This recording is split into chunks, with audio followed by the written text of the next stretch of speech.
Hey there. Hello world. My name is Ethan Smestad. I'm 23 years old. I'm a canvasser with Amnesty International. It's the world's largest human rights organization.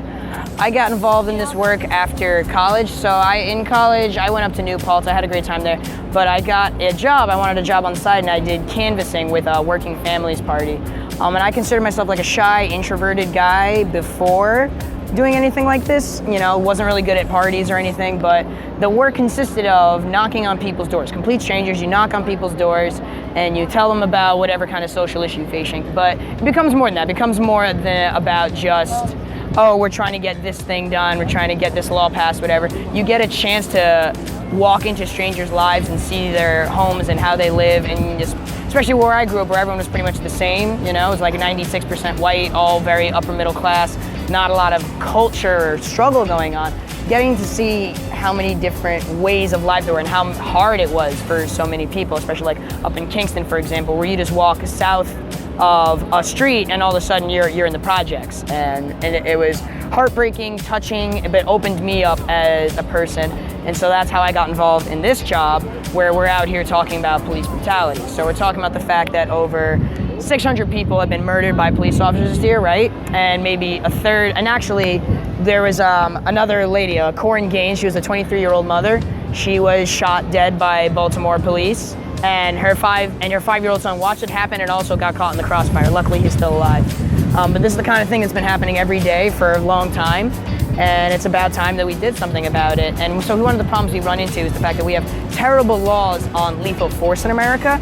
That's why cops aren't getting arrested after murdering people, because obviously we're not anti-cops. Cops put their lives on the line all the time, and sometimes they need to use lethal force to protect their lives. Totally understandable. There's a lot of cases where that's simply not true. In the instance of the Chicago Police Department was found guilty of, for 20 long years, they were abducting young black men, they were taking them to warehouses and torturing them, waterboarding them, electrocuting them, and extorting fake confessions out of them for crimes they did not commit, throwing them in jail just so that the Chicago Police Department could bump up its numbers and look like they're cracking down on crime. But it was a load of bullcrap.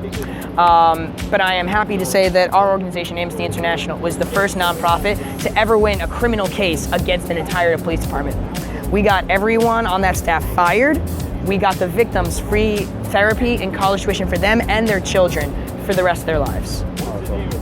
It is. And the whole point of it is that we're a nonprofit. That means we don't take money from governments or corporations. So all of our resources, all of our assets, is just an organization of people. It's grassroots movement. It's me talking to you people about these issues that we're facing in the world and saying, you know what, forget the government, forget the corporations, don't let them handle it. Let's use our resources and pull that together. So this is my full-time job. I've been doing it for 4 months now, and I absolutely love it. I get paid a living wage to be out here and meet people every day, fall more in love with other human beings, and use that mutual love and respect to garner our resources together. And I ask people to sign up with Amnesty International and do a small monthly donation.